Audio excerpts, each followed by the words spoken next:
sta succedendo anche a questo Veneto virtuoso? Aumentano i contagi, la colpa di chi è e forse di ognuno di noi?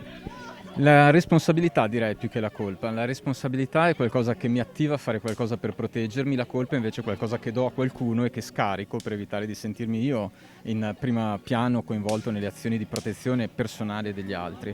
E quando c'è un pericolo le persone possono mettere in atto dei comportamenti appunto di autoprotezione.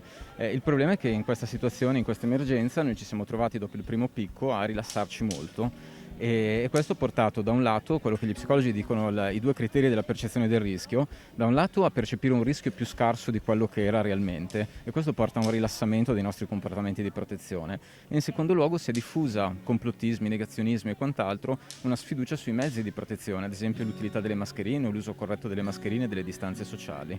Ecco, questi due elementi, scarsa percezione del rischio e scarsa percezione erronea dell'utilità dei mezzi di protezione, portano a una riduzione dei comportamenti protettivi.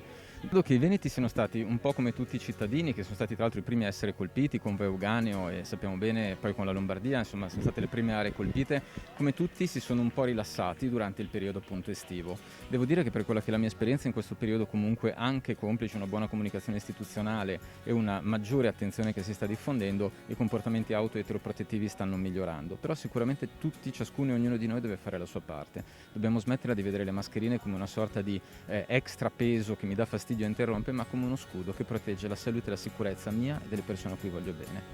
Però di fronte ai numeri? Di fronte ai numeri dobbiamo essere consapevoli che sicuramente lo scenario verso cui stiamo andando è uno scenario impegnativo. È uno scenario impegnativo che richiederà di passare da una logica di una singola battaglia, come pensavamo a marzo, da vincere, combattere e poi andare oltre, a uno scenario per cui in realtà dovremo stare tutti impegnati cronicamente per un lungo periodo nell'impegnarsi personalmente a risolvere il problema.